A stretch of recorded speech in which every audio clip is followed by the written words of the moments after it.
பயத்தின் உச்சகட்டம்.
உத்தரப்பிரதேசத்துல ஒரு சின்ன கிராமத்துல நடந்த உண்மையான கதை இது.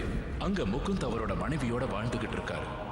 அவர் குடும்பத்துல அவர் அம்மா சாந்தி, அவரோட அப்பா மனோகர், அவரோட தம்பி சஞ்சயும் இருக்காரு. அவரோட மனைவி இப்போ கர்ப்பமா இருக்கிறதுனால அவரோட மனைவியை பத்திரமா பாத்துக்க வேண்டிய பொறுப்பு இவருக்கு இருக்கு.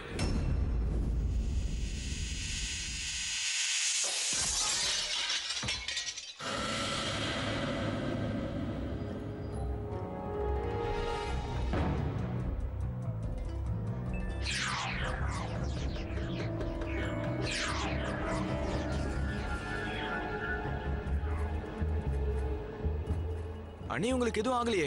என்ன கண்ணாடி உடைஞ்சிருக்கு?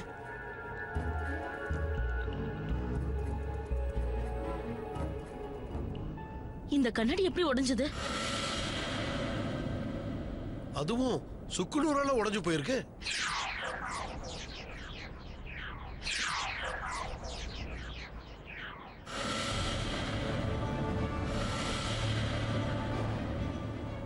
சஞ்சய், சொல்லுங்கம்மா.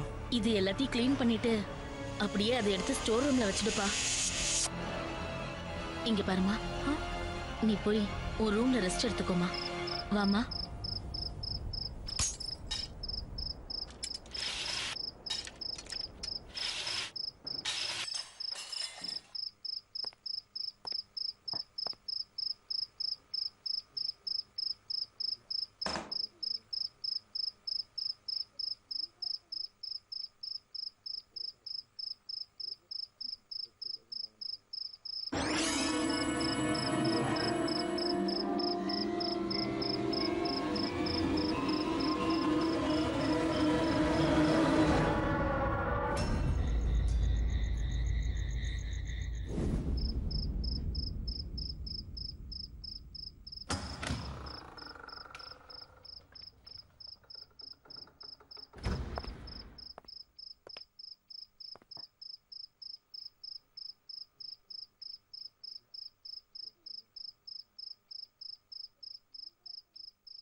எழுந்திருக்காது, ரெஸ்ட் எடு.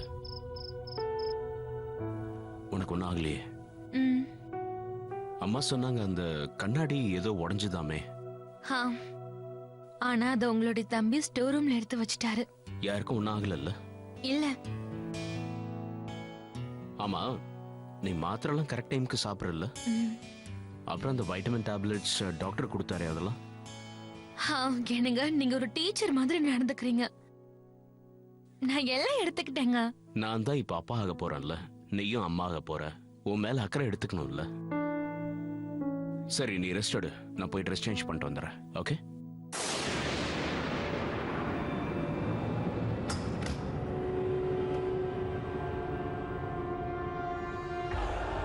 சஞ்சய் எங்க போனா? அவன் ஃப்ரெண்ட்ஸோட படத்துக்கு போயிருக்கான்னு நினைக்கிறேன். இந்த சஞ்சயை திருத்தவே முடியாது. எப்ப பாரு லேட் நைட் ஷோ தான் போவான்.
சஞ்சயோட திடீர் மரணம் எங்க எல்லாரையுமே ரொம்ப பயமுறுத்திருச்சு.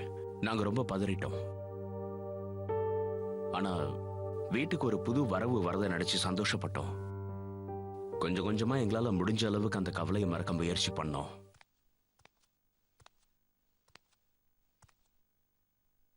நீங்க இன்னும் சாப்பிடலையா? நீ சாப்பிட்டியா?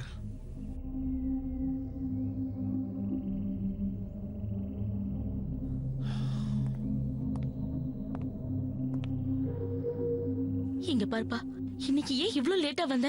நான் ரொம்ப பயந்து போயிட்டேன் தெரியுமா? இல்லம்மா, இன்னைக்கு கொஞ்சம் வேலை அதிகம் தான், அதான் லேட். சரிப்பா, அதெல்லாம் விடு.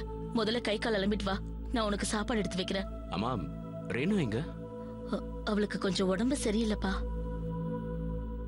அவ அவளோட ரூம்ல ரெஸ்ட் எடுத்துட்டு இருக்கா. இப்பதான் கொஞ்ச நேரத்துக்கு முன்னாடி அவள்கிட்ட போன்ல பேசினேன். இத பத்தி அவ எதுவுமே சொல்லலையே. அத நீயே கேட்டுக்கோப்பா. அப்புறம் இன்னொரு விஷயம், நீ ரூமுக்கு போனதும் அவளை வந்து கொஞ்சம் சாப்பிட சொல்லுப்பா.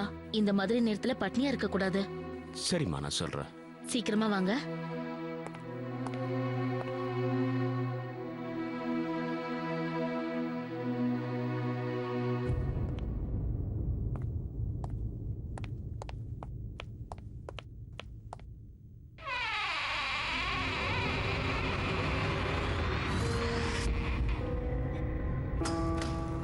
ரேணு, ரேணு,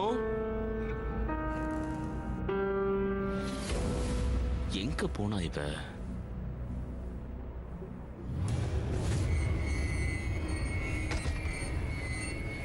ரேணு,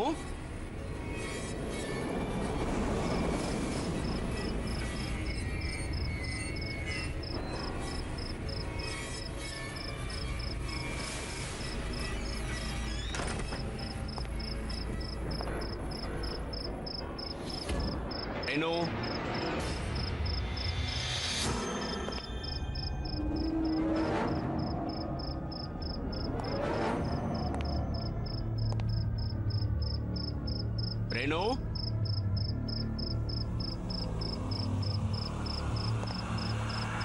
ரேணு, ரேணு, ரேணு, ரேணு,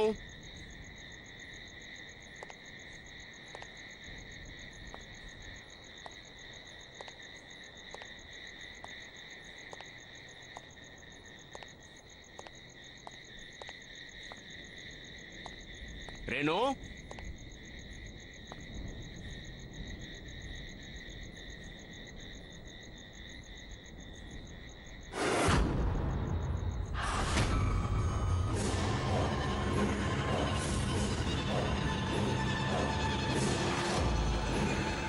ரேணு, ரேணு, அங்க இருந்து இறங்கு.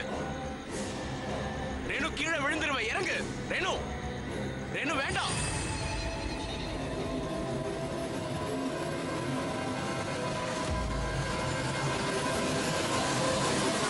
ரேணு, ரேணு, ரேணு.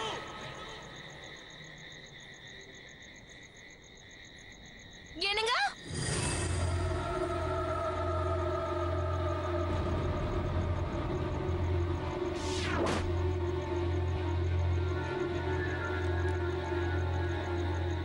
ரேணு, நீயா? அப்ப அது அது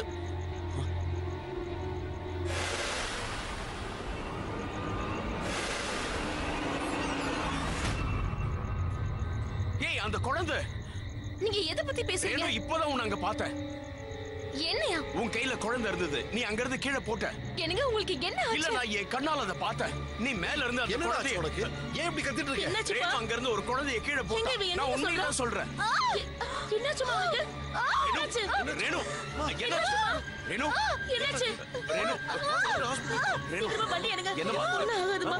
தைரியமா இரு.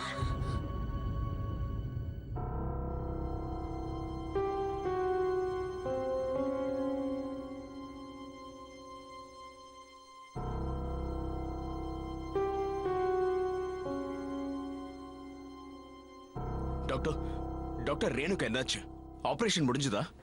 எங்க குழந்தைக்கு ஒண்ணும் ஆகலையே. இங்க பாருங்க, இப்பதான் நீங்க தைரியமா இருக்கணும். உங்க ஒய்ஃப்க்கு எதுவுமே ஆகல. ஆனா ஐ எம் சாரி, உங்க குழந்தைய எங்களால காப்பாற்ற முடியல. Excuse me. என் குழந்தை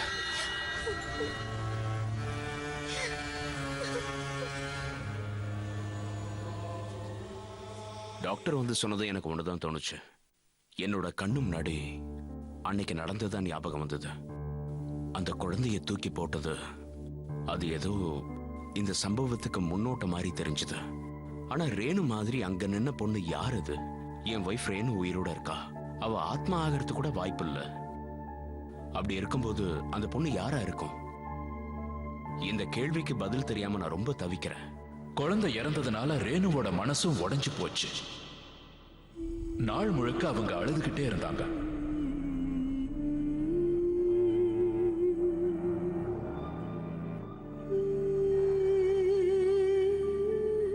அவங்க சாப்பாடு தண்ணி எதுவுமே இல்லாம இருந்தாங்க.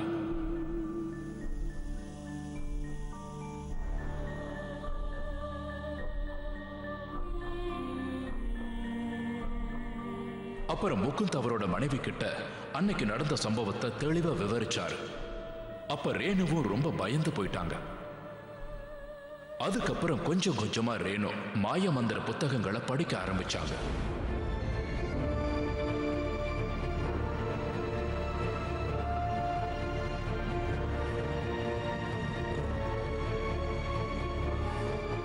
தன்னோட குழந்தை இறந்ததுக்கு அப்புறம் ரேணு மனசளவுல ரொம்ப பாதிக்கப்பட்டிருந்தாங்க. அதனால முகுந்த் அவங்கள வெளியே எங்கேயாவது கூட்டிட்டு போலான்னு நினைச்சாரு. அதுக்கு முக்கியமான காரணம் இடம் மாறினா தன்னோட மனசும் மாறுங்கிற நம்பிக்கை தான்.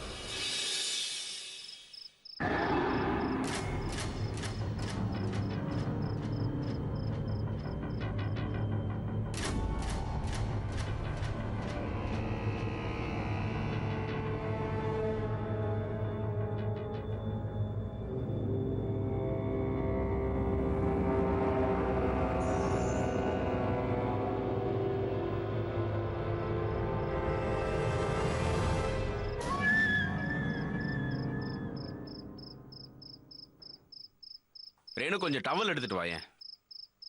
இதோ வரேங்க.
ரேணு, ஆக்சுவலா நான் ரேணு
நீ உன்னுடைய மரணத்தை கண்ணால பார்த்துட்ட.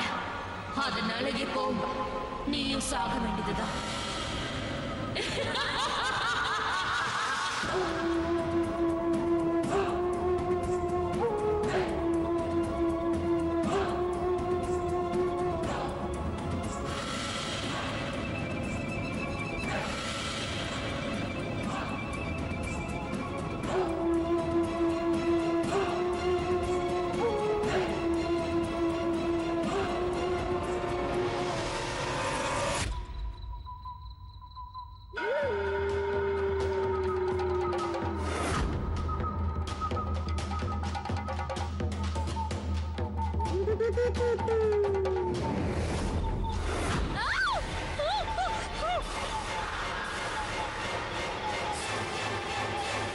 உன்னோட மச்சனும் உன் குழந்தையும் இறந்துட்டாங்க.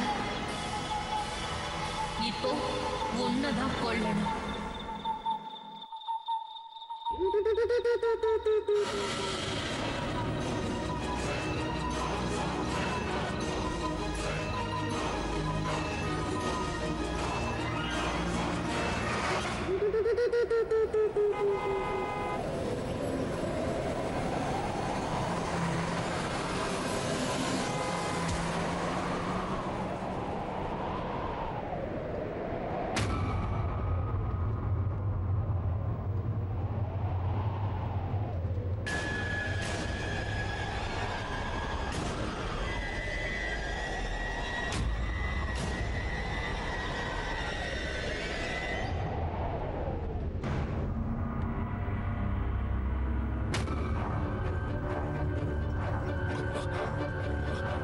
ரேணு ரேணு ரேணு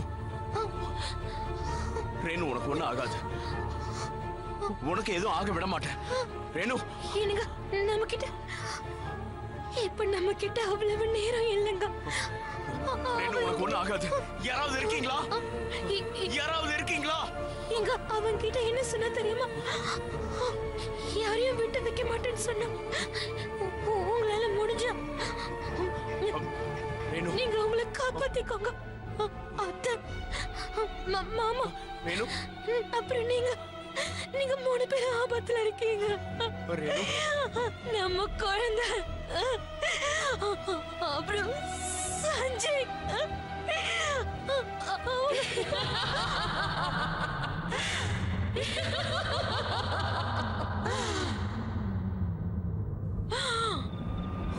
ரேணு, ரேணு எழுந்துரு.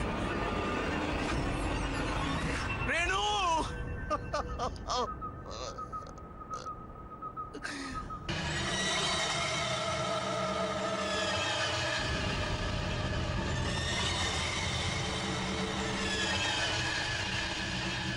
எங்க குடும்பமே நில குலைஞ்சு போச்சு. முதல்ல என்னோட தம்பி சஞ்சய், அவன் இறந்துட்டான். அப்புறம் என்னோட குழந்தை, அதுக்கப்புறம் என் உயிருக்கு உயிரான ஒய்ஃப் ரேணு. எங்க எல்லாருக்கும் ஒரு விஷயம் புரிஞ்சுது. இந்த சம்பவங்களுக்கு பின்னாடி ஏதோ ஒரு ரகசியம் மறைஞ்சுக்கிட்டு இருக்கு. அதை கண்டுபிடிக்கிறதுக்காக நானும் ரொம்ப கஷ்டப்பட்டேன். அப்பதான் நான் ஒருத்தரை சந்திச்சேன். அவர் தான் ரிஷிகேஷ் சுவாமிஜி.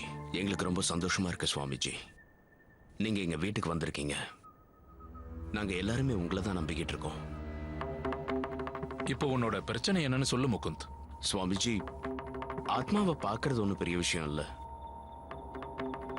ஆனா அந்த பொண்ணு ரேணு சாகறதுக்கு முன்னாடி நான் பார்த்த அந்த பொண்ணு, அவ பார்க்க அப்படியே ரேணு மாதிரியே இருந்தா. சுவாமிஜி, என்னோட கேள்வி என்னன்னா, ரேணு உயிரோட இருக்கும்போது அவளோட ஆத்மா எப்படி முன்னாடி வந்து நிக்குது? இது எதுவுமே எனக்கு புரிய மாட்டேங்குது. அவளாலதான் என்னோட ஒய்ஃப் ரேணு இறந்து போனா. அந்த பொண்ணு யாருன்னே தெரியல. சூஷ்ம காயா. அது பொண்ணு இல்ல, அது ரேணுவோட சூஷ்ம காயா. அது ரொம்ப பயங்கரமானது முகுந்த். அது என்ன பண்ணும் சுவாமி? எந்த மனுஷனை அது பாக்குதோ அந்த மனுஷன் அதுக்கு பிடிக்கலனா அவங்களோட உயிரை எடுக்கிற வரைக்கும் அது சும்மாவே விடாது. இப்படிப்பட்ட ஒரு சூஷ்ம காயா சந்திர கிரகணத்தை அப்பதான் உருவாகும். அந்த நேரத்துல யாரு உடஞ்ச கண்ணாடி பாக்குறாங்களோ அவங்களுக்கு தான் சூஷ்ம காயா உருவாகும். கொஞ்ச நாளைக்கு முன்னாடி சந்திர கிரகணம் வந்தது. அப்போ வீட்டுல ஏதாவது கண்ணாடி உடைஞ்சதா? உடைஞ்சது சுவாமிஜி. எங்க வீட்டுல ஒரு பெரிய கண்ணாடி இருந்துச்சு. அதுதான் அன்னைக்கு சந்திர கிரகணம் அன்னைக்கு உடைஞ்சது. அப்போ என் மருமக தான் அத ரூம்ல இருந்து கொண்டு வந்தா. ஞாபகப்படுத்தி பாருங்க, ரேணுவோட சேர்த்து அந்த கண்ணாடியில யாரு தன்னோட முகத்தை பாத்தீங்க?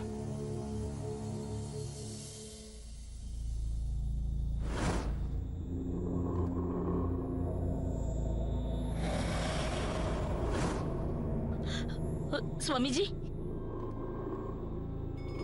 முகத்தை தவிர நாங்க எல்லாருமே எங்க முகங்களை அதுல பார்த்தோம் சுவாமிஜி. சஞ்சய், ரேணு, குழந்தை எல்லாரும் இறந்துட்டாங்க. இப்போ ரொம்ப முக்கியமான விஷயம் என்னன்னா, உன்னோட அம்மாவுக்கும் அப்பாவுக்கும் ஆபத்து இருக்கு.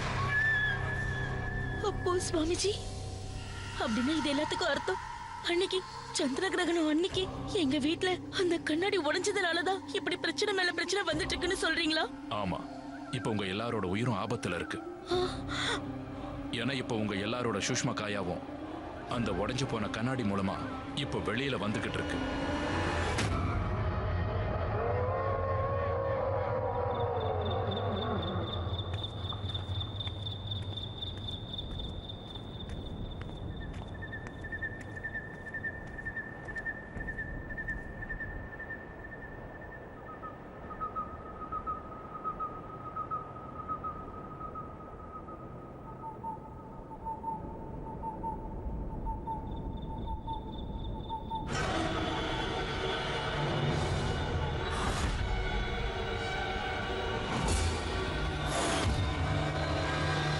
சுவாமிஜி, ஏதாவது ஒரு வழி பண்ணுங்க. நீங்க தான் எங்களை எப்படியாவது காப்பாத்தணும். சாந்தி, யாருமா இது?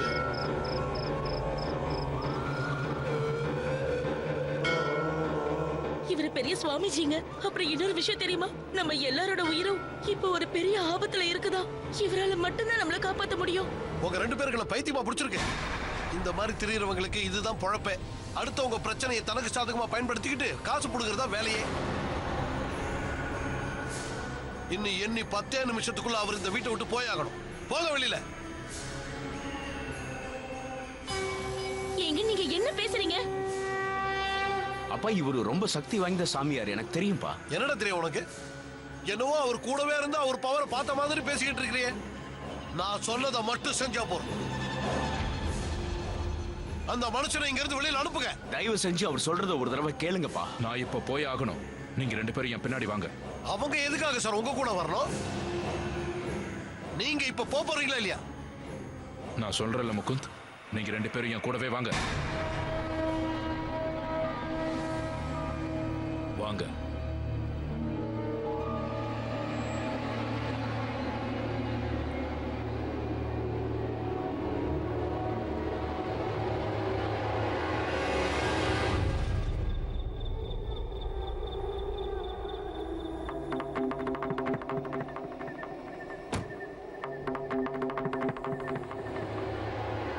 என்னாச்சு சுவாமிஜி?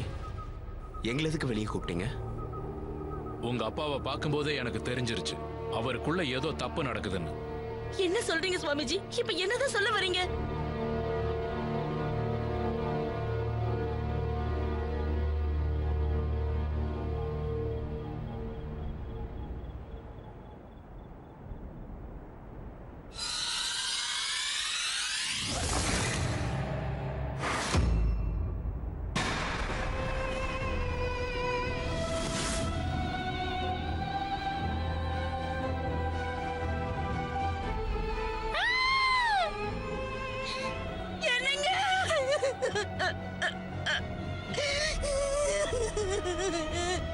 இப்படி ஆயிடுச்சேப்பா. உன்னோட அப்பா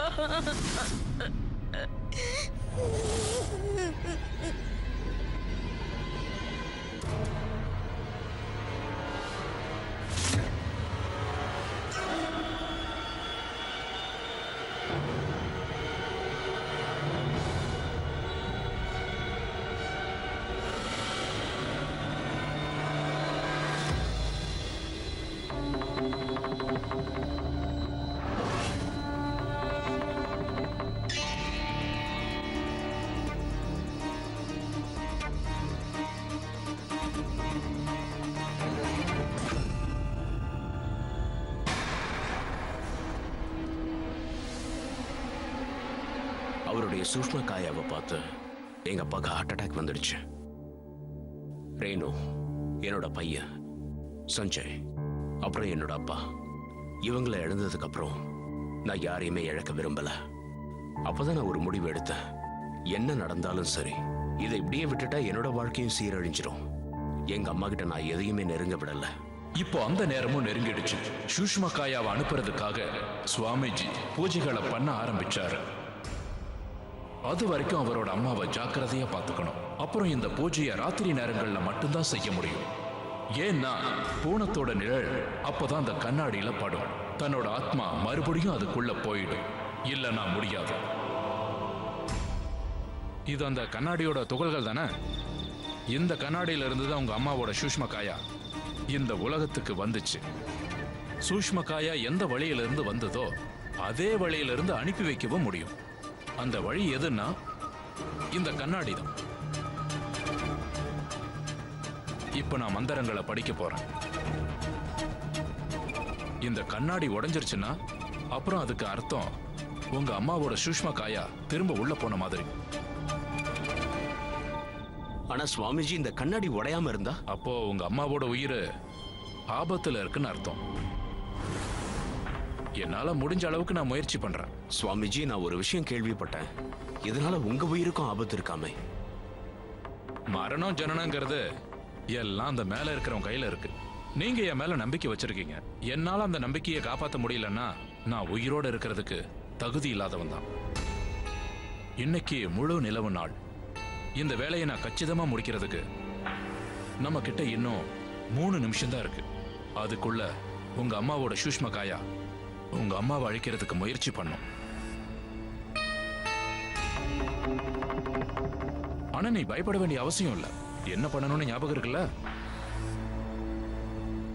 பூஜையோட முடிவுல இந்த கண்ணாடி மேல இருக்கிற துணிய இதோ இந்த மாதிரி எடுக்கணும். அப்போ இந்த நிலவோட வெளிச்சம் இந்த கண்ணாடி மேல படும்.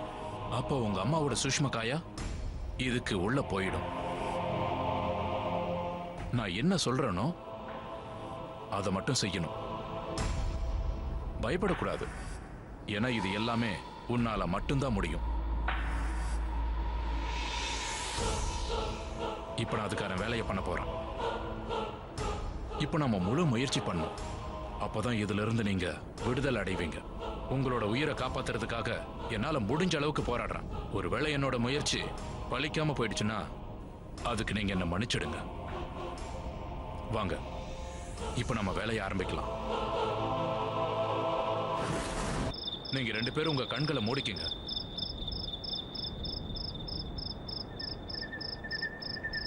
ஓம்.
நான் இங்க இருந்து எங்கேயும் போக மாட்டேன், எங்கேயும் போக மாட்டேன்.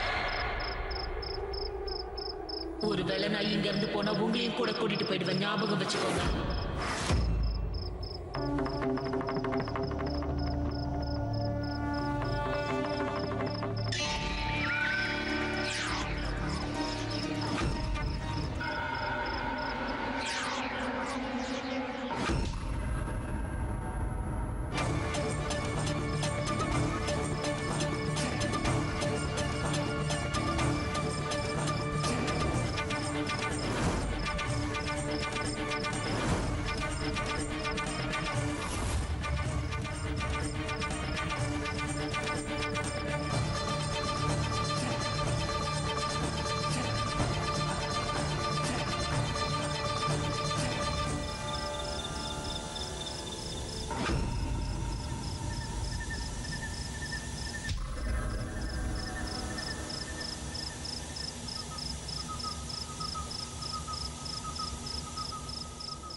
நான் சொன்ன நேரம் வந்துருச்சு.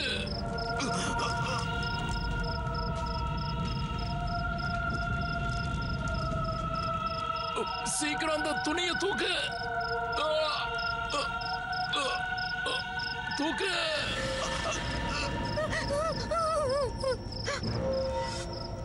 சீக்கிரம்.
சுவாமிஜி சொன்ன மாதிரி அந்த கண்ணாடியை கொண்டு போய் நான் கங்கை நதியில போட்டேன்.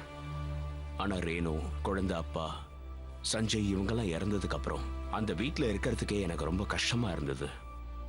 அதனால நாங்க லக்னோ வந்துட்டோம். அங்கிருந்து வந்ததுக்கு அப்புறம் என்னுடைய புது வாழ்க்கை ஆரம்பிச்சது. எல்லாமே சரியாயிடுச்சு. என் ரேணு இறந்ததுக்கு அப்புறம் அவ இறந்துட்டாங்கிறதையே என்னால நம்ப முடியல. நம்ம பேரனாமல் எக்ஸ்பர்ட் வீணு சந்தல் என்ன சொல்றாங்கன்னா, சூக்ஷ்ம காயாங்கிறது ஒரு உயிரோட ஆத்மான்னு சொல்றாங்க. அந்த சூஷ்ம காயா உயிரோட இருக்கிற அந்த ஜீவன் மாதிரியே இருக்கும். ஒருவேளை அந்த சூஷ்ம காயா மட்டும் தன்னோட உடலை பார்த்துச்சுன்னா அதோட உயிரை எடுக்கிற வரைக்கும் அது சும்மா விடாது. அதை விரட்டுறது ரொம்ப கஷ்டம்.